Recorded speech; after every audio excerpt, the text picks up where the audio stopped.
Well, good afternoon, everyone. I am Major General Mike Berry, the Adjutant General of the Delaware National Guard. It is a tremendous honor for me to welcome all of you to the Major Joseph R. Bo Biden III National Guard Reserve Center. It's been a pleasure to partner with the Wilmington Veterans Affairs Medical Center, not only today in hosting this PACT Act awareness event, but for the work that we are doing together to prevent suicide among veterans and our military service members. Our partnership is essential to getting veterans the access to health care and benefits they rightfully deserve. There is a new call to action where we must work together and spread the message to all veterans about the Sergeant First Class Heath Robinson honoring our promise to address Comprehensive Toxics Act.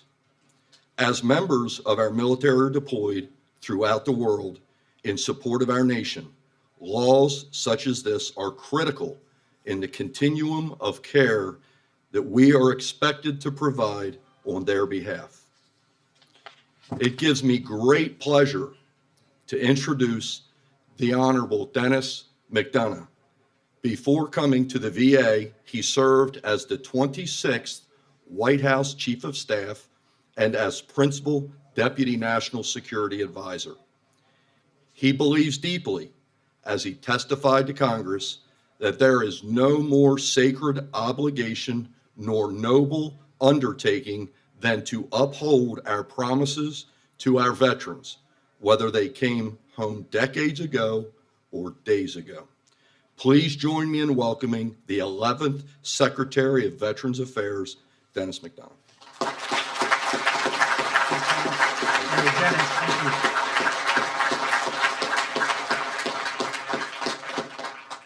Mr. President, good afternoon and welcome home. General Berry, thanks for that warm welcome and for your 3 decades of service and leadership. The Delaware Guard's been defending our freedom since long before our founding, whenever and wherever the country needs them. We all saw that kind of devotion in the actions of Tech Sergeant Matt Kiefer, recognized just last Friday with the Distinguished Flying Cross for his heroism in Afghanistan, responding to the tragedy at the Karzai International Airport a year ago August. And you're sending the 160th Engineer Company downrange come January to Kuwait. May God bless them, keep them safe. It's an honor to be here in this building at one of the last of more than 100 events that we've been hosting at VA during the PACT Act Week of Action. To our veterans, their families, caregivers, and survivors, we're forever in your debt, and we're fighting like hell to serve you as well as you have served us. My boss, the President, won't accept anything less. And thanks to the PACT Act that President Biden signed on August 10th, VA's expanded health care and benefits for millions of vets and their survivors is now real, including for so many of you in this building today. If you or a loved one served in the Vietnam era, the Gulf War era, or the post-9/11 era, you may be eligible for new or increased care and benefits because of the PACT Act. And here's what you need to know. First, apply for your benefits right now. Right now. If you're enrolled in VA care already, get a quick and easy toxic exposure screening. If you're not enrolled, get enrolled, and we'll help you do that right here today. If you haven't yet applied for your PACT Act benefits, apply. You can do all that here today in this building, or you can call the Delaware Office of Veteran Services at 302-739-2792, or make an appointment with the VBA regional office, 302-994-2511, extension 4845. Second, VA will begin processing PACT Act claims on January 1st at the President's direction. That's the earliest date possible. And if you apply for PACT Act related benefits before August 10th next year, then your benefits will be backdated to August 10th, 2022, meaning you will be paid back to August 10, 2022, the day President Biden signed that bill into law. So get your claim signed as quickly as you can.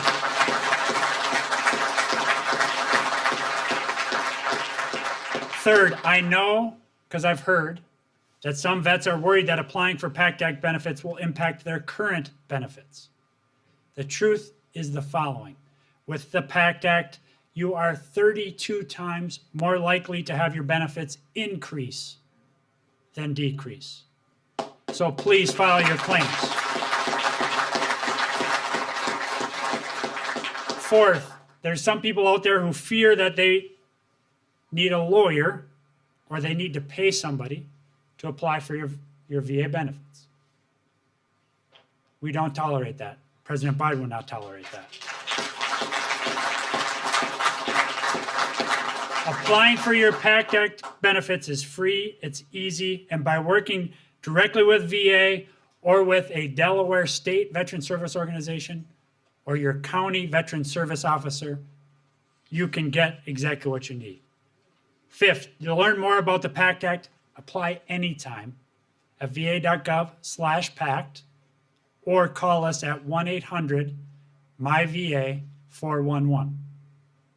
Join the nearly 190,000 veterans and survivors who have already signed up for their benefits since the president signed that law.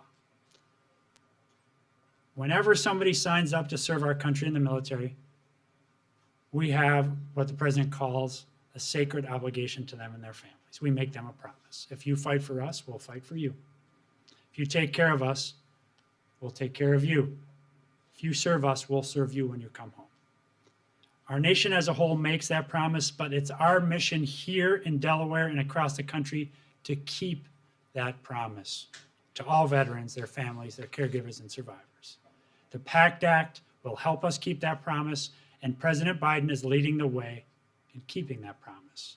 And we will not rest until every single veteran and survivor knows about this new law, understands what it means for them, and gets the care and benefits they've earned. That's what our country owes you. And that's what we will deliver to you. With that, it's my privilege to introduce someone who doesn't need a lot of introduction around these parts. Senator Carper is the last serving Vietnam veteran in the United States Senate.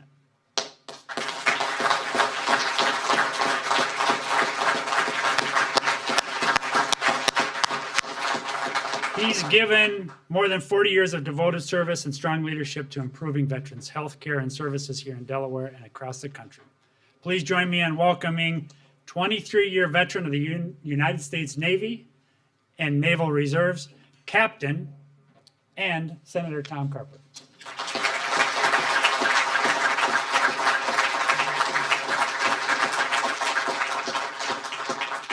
Thanks. Put your hands together for our secretary. Go ahead.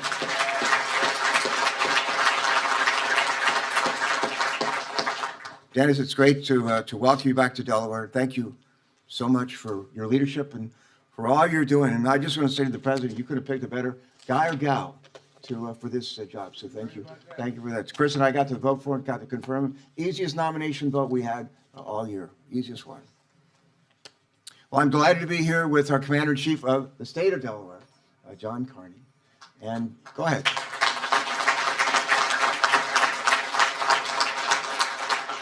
My wingman in the United States Senate, the Honorable Chris Coons. And if you're wondering, is there an honorable wing woman over in the House of Representatives? There sure is. And her name is Lisa Plant Rochester.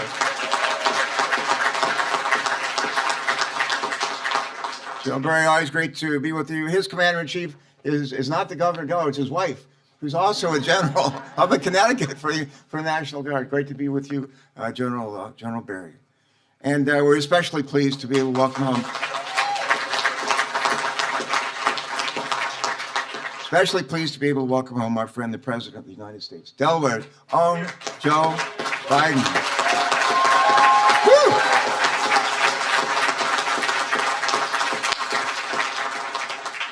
Many of you probably heard the expression, if a tree falls in the forest and there's no one there to hear it, is there really a noise? Think about that.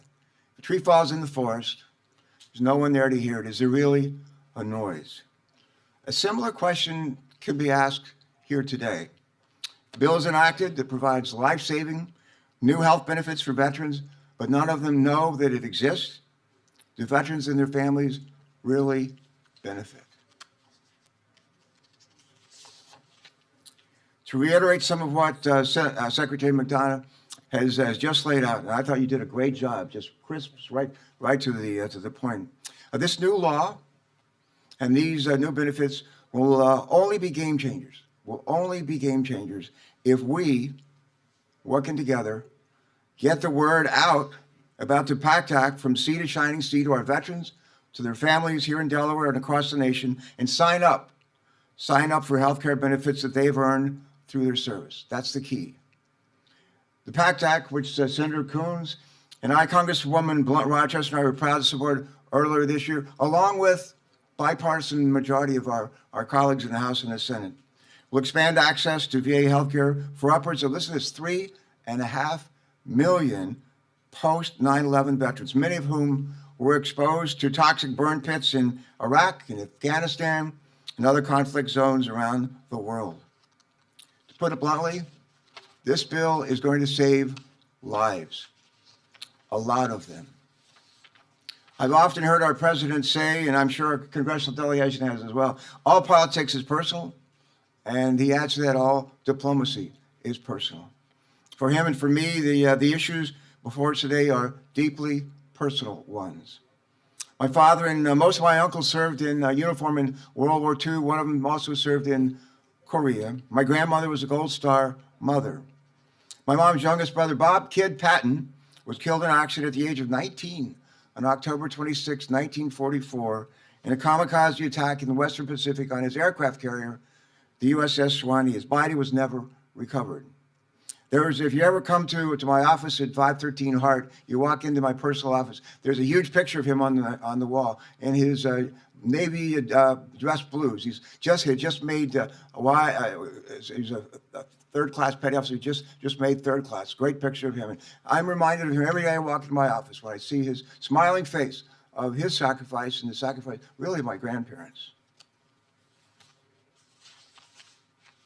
Growing up in a household with a strong military tradition, I also felt the call to serve our country and did so, as Dennis has said, for 5 years as a naval flight officer during the Vietnam War. After my time on active duty ended, I took a new commission with the Naval Reserve, wound up flying with the Navy P-3 squadron out of Willow Grove, Pennsylvania, just not too far from where Jill Biden grew up. And people say, what is a P-3? We use them for low-level missions off the coast of Vietnam, about 200 feet off the water, for 3 different deployments. We track Russian submarines all over the world. Last P-3 just retired last year. And but in any event, that's what I did. Loved serving in that role. But it was actually the opportunity to use the GI Bill to attend graduate school to get an MBA at the University of Delaware that brought me to the first state. And when I arrived here, I wanted to find out what VA benefits and resources were available to me and, frankly, to other Vietnam veterans. During my very first week, I remember leaving class at Purnell Hall, got in my Volkswagen Carmen Ghia with the rebuilt engine, and drove up Crookwood Highway to all the way to Ellesmere. And that's where I walked into the VA hospital. It was a World War II relic of a hospital, underfunded, sorely in need of investment and modernization. Staff morale, to be honest with you, was low, and the quality of care left a lot to be desired. The young dentist who provided care for me urged me to find care somewhere else as soon as I could. In the years following that first visit, I became ever more determined to help transform the VA hospital in Delaware and, frankly, other VA hospitals around the country into more welcoming places where high-quality healthcare was the rule, and not the exception. Today, in no small part because of the efforts of our congressional delegation, led by then Senator Joe Biden, the Wilmington VA Hospital is no longer a World War II relic. It's a world-class health center, led by Vince. Vince, stand up and take a bow.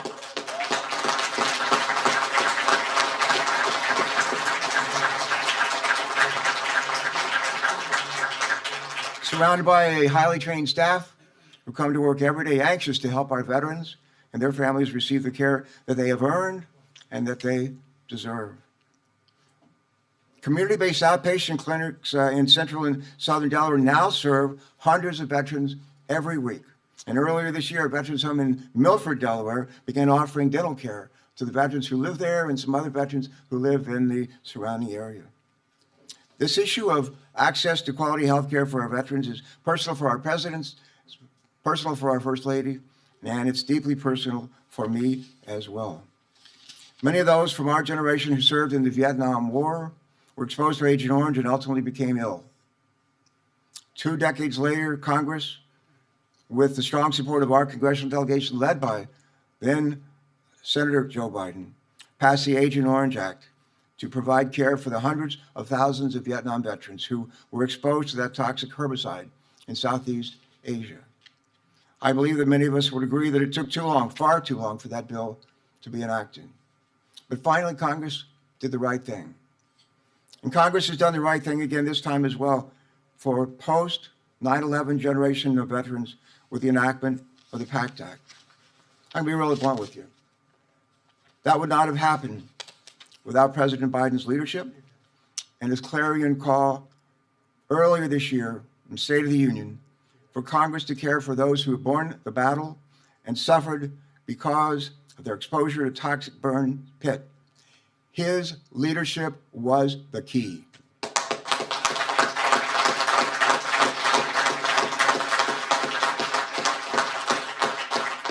In the military, they teach us train us early on about leadership. And it's something I've thought a lot about in my life, and I know others here have as well. But leaders have the courage to stay out of step when everyone else is marching to the wrong tune. Leaders are aspirational. They appeal to our better angels. Leaders restore hope and make sure that those who need help, those who deserve help, learn how they can access that help and change their lives for the better.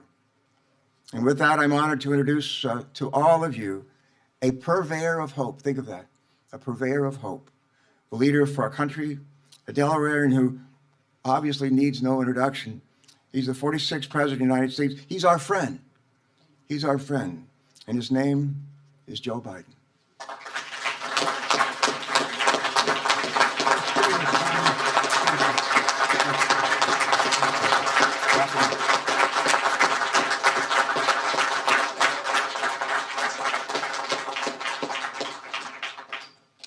Tom, thank you. Please sit. I've been calling Senator Carper Tommy for 40 years. And I call him Tommy no matter who are you talking about? I'm talking about my buddy, a dear friend, a combat veteran, a guy who serving in the Senate, and he gets it. He gets it. And that's why he's hosted events like this for decades as a U.S. Senator, and before that, as Congressman. I also want to thank Chris Coons. I'm going to use this mic if I can. Is this one working? I also want to thank Chris Coons and Congressman Lisa Brunt Rochester. Thanks for their friendship and their leadership. And John Carney, you're doing a hell of a job, pal. But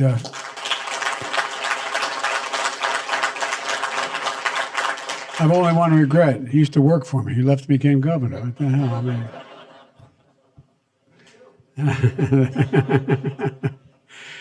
And General Berry, thank you for having us today. It means so much to me. And I must tell you, I ride by this building a lot, getting Air Force One to fly back and forth to Washington and wherever I'm going. And it always leaves me with a little bit of a lump in my throat. My wife's last warning today, when she's still in Washington, there's 1,200 people showing up at the White House beginning noon, and they're going to be a little late. But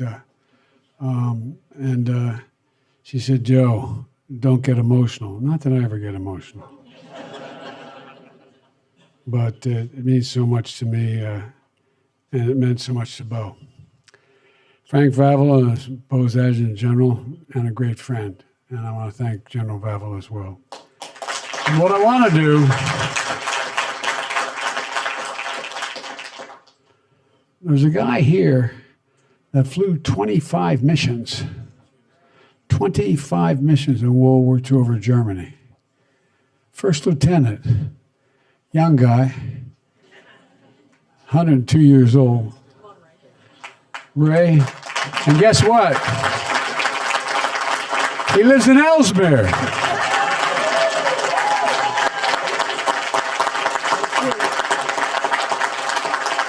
And my claim to fame is I used to be his county councilman.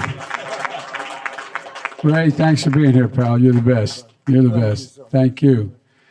I may be Irish, but I'm not stupid. I married Dominic Giacoppa's daughter, so, I got a little Italian in me now, But it is remarkable, Ray. Flew 25 B-17 bombing runs during World War II, and I might add, won the Distinguished Flying Cross.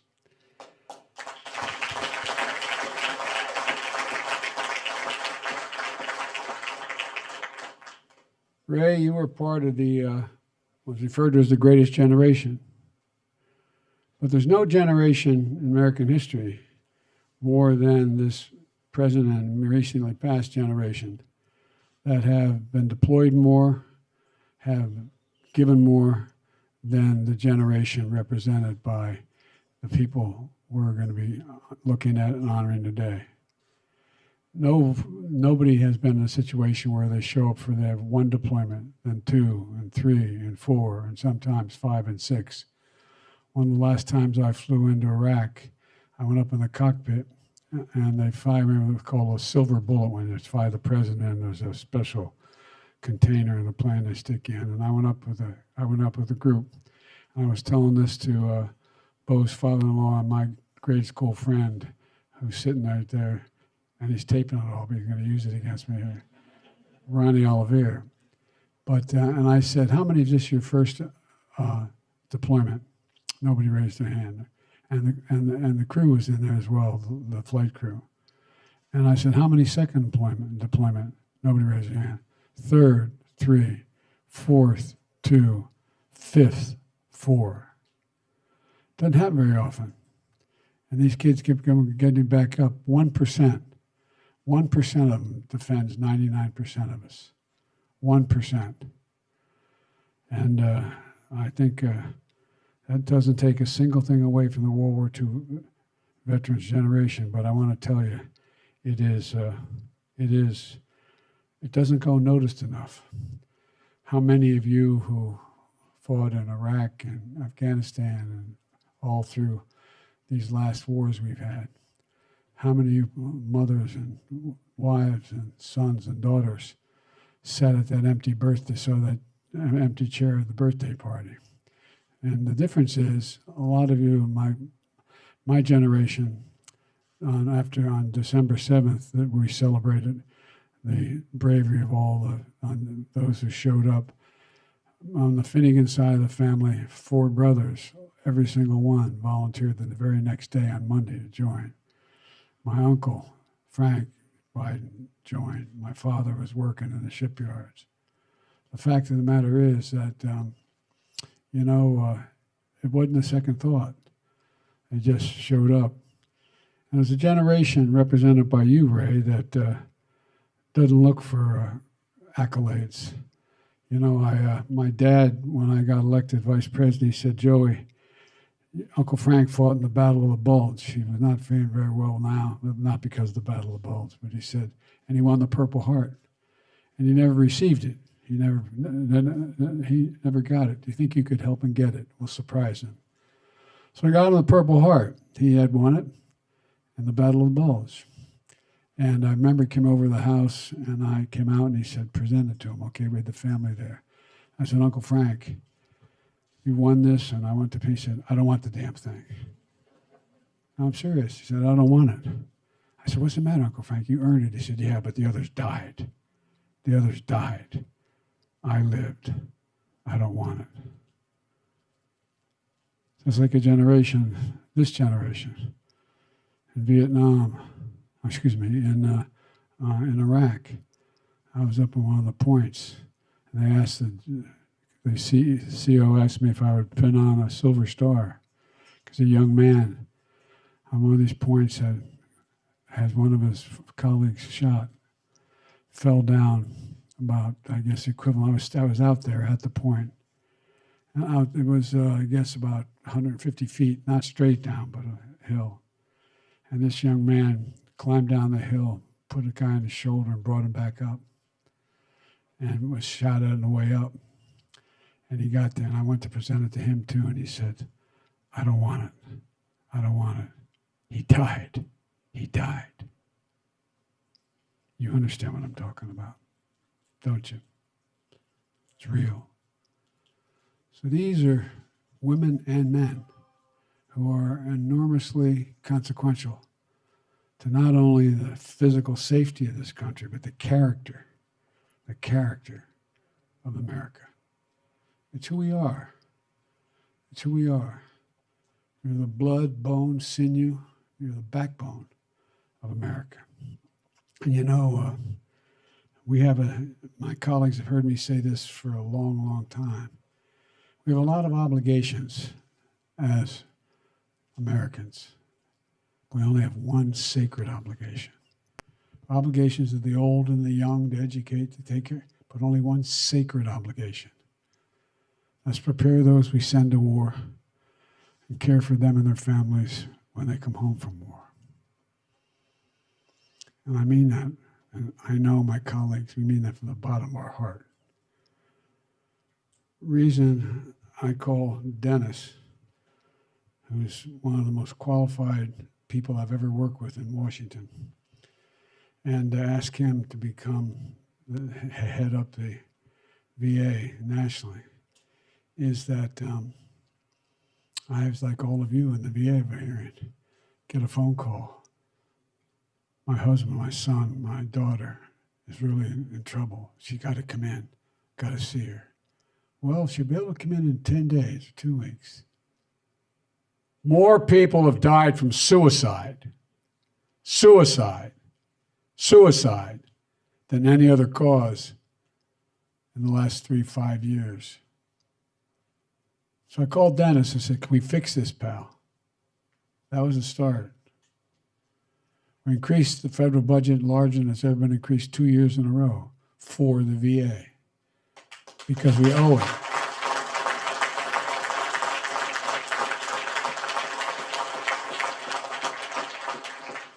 We've reached out to docs, nurses, specialized surgeons to come in to the VA, expand the expertise. There are good people there. They're all good people. But to increase it. And I think we're making progress. I think we're making genuine progress. And, you know, I think that there's I've been in and out, not as obviously combatant, but in and out of Afghanistan, Iraq, and these areas 38, 39 times. Not as president, only twice as president, but from the time I was a senator, but particularly when I was vice president. And, you know, it was pretty clear to there was a lot of discussion, as some of you remember, about these burn pits. You all know what a burn pit is? It's a hole between 8 and 10 feet, as high as 12 feet deep, the size of a football field, a great big rectangle. And every damn ugly thing in the world is burned in it. Everything. Everything. Toxic waste, everything. And I'm no doctor, but it's pretty clear a lot of guys and women getting sick. And so, you know, one of the things is these poisonous chemicals, jet fuel, and some places, some other things I won't mention. The toxic smoke was thick with poison, spreading in the air into the lungs of our troops. And many, when they came home, had gone the best trained, fittest warriors in the world and came home with headaches, numbness, dizziness, cancer. Remember Bo calling and saying how he collapsed on a run? Well, you know, Bo's father-in-law, as I said, Ronnie Oliver, my friend, is here. So are several members of the Guard who served with Bo in Iraq. This is personal to them, and it's personal to all of us. And it's not unique to me and my family. So many are here today and around the country. Secretary McDonough can tell you we're determined to do something about this, come hell or high water. And I mean that. I made it real clear to the United States Congress, if they didn't pass this damn burn pit bill, I was going to go on holy war. Not a joke. And I want to thank, we had to thank someone for this. That helped a great deal. It's not here. John Stewart. John Stewart made a gigantic difference. And Dennis and others and I went to on the Capitol steps with groups, and maybe some of you were part of that. Thank you. And you were there, you stayed there, and you insisted that they vote on it because some of our friends were not willing to do this. But you insisted. And finally, you know, they stepped up. It was part of my agenda that I announced in my State of the Union message to rally the country together. I mentioned 4 things. I said, number one, I tried to find things that everyone could agree on in a nonpartisan way that were critical. 1 was dealing with the opioid epidemic in America. 2 was tackling the mental health crisis, which is real in America. 3 was ending cancer as we know it, because we're making significant progress and investing billions of dollars now to find cures. And thirdly was support our veterans, because the need was great and the number was in the billions. Well, I delivered that speech in March. In August of this year, the bipartisan PACT Act was on my desk to sign into law. And it's one of the most significant laws in our history to help millions of veterans who are exposed to toxic substances during their military service. And you know, and it got done because veterans and families, some of the families here, rallied the nation, rallied the country to get it done. After I signed the bill, some of you may have seen the picture because we played on television a lot. I handed the pen over to the widow of the child, Sergeant First Class Heath Robinson. Beautiful little girl. Usually you hand the pen you sign with to the lead sponsor of the bill. And I handed it to her.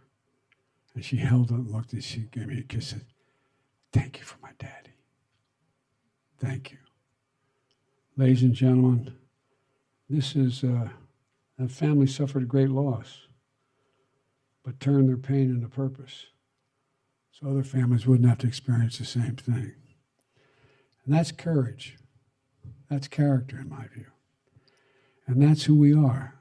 That's what defines us. We're the most unique nation in the history of the world because we're the only one that are a product of an idea, not geography, not religion, not ethnicity, an idea.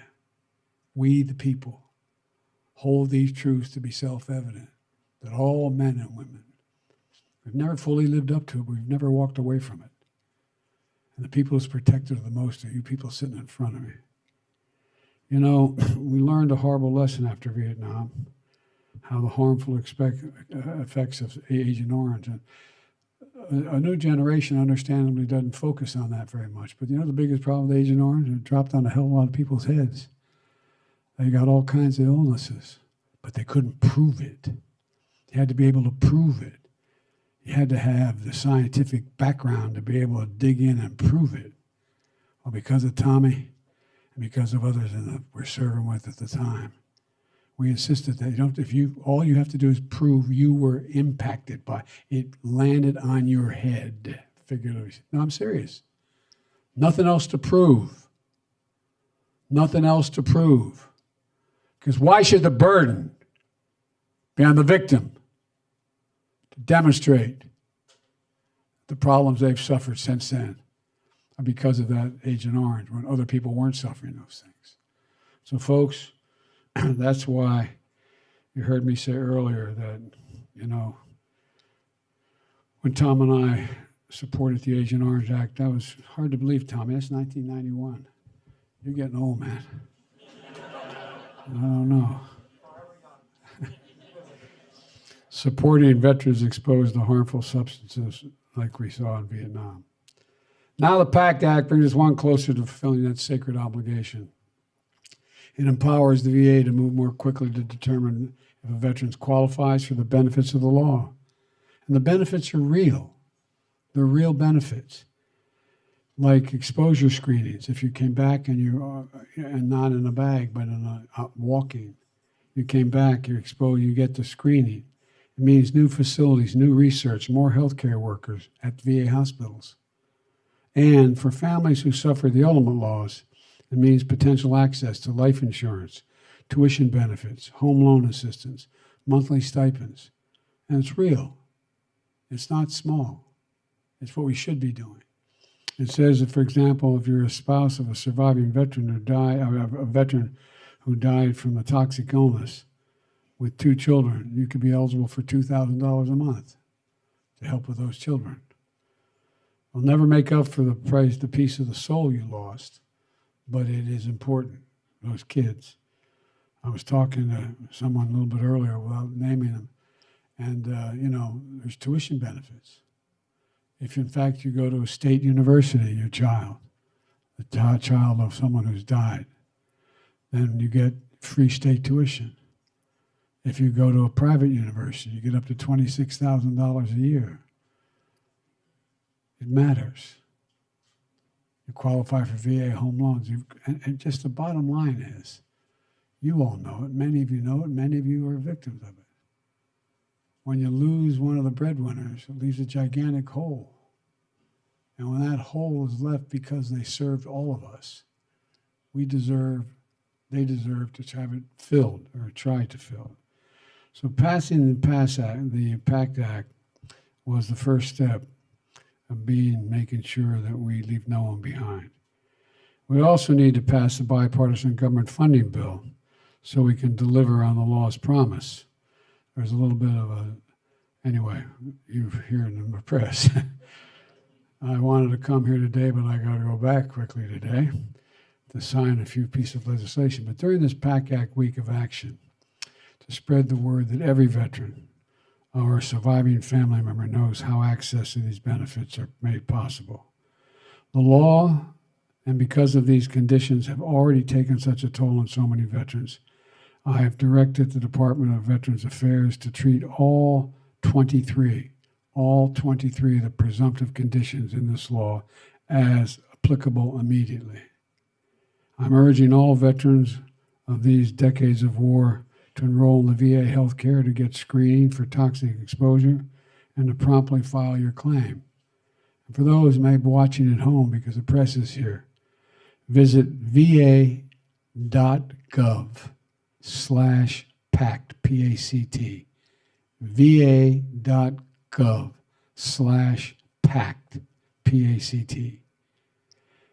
And like you heard from Secretary McDonough, the VA will move as quickly as possible to resolve your claim and to get you the benefits you've earned. Here at the Beau Biden National Guard Reserve Center, where Jill and I stopped to say goodbye to Delaware as we were about to be sworn in Washington, D.C. to take our oath of office, is an appropriate place from my perspective and Jill's to be able to continue to push for implementation of this PACT Act. And there's no place I'd rather be today to get the message out about the PACT Act than home here and here in this particular facility. God bless you all, and may God protect our troops. Thank you.